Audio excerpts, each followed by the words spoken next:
بچوں کی شاعری کی اولی معمار مولانا اسماعیل میٹھی کی ولادت 12 نومبر 1844 عیسوی کو میرٹھ میں ہوئی اور وفات 1 نومبر 1917 عیسوی کو میرٹھ میں ہوئی۔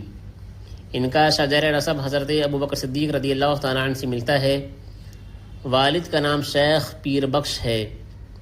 انہوں نے گھر پہ ہی ابتدائی تعلیم حاصل کی اور فارسی کی اعلیٰ تعلیم مرزا رحیم بیگ سے حاصل کی۔ منشی ایسری پرساد سے علم ہندسہ اور فزیکل سائنس کی تعلیم حاصل کی۔ 1862 عیسوی میں 18 سال کی عمر میں نعیم النساء سے شادی ہوئی۔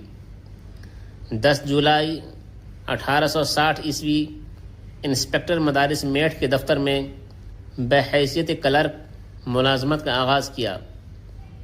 1888 عیسوی میں سینٹرل نارمل اسکول آگرہ میں فارسی کے استاذ بن گئے اور 1899 عیسوی میں ملازمت سے سبکدوش ہو گئے۔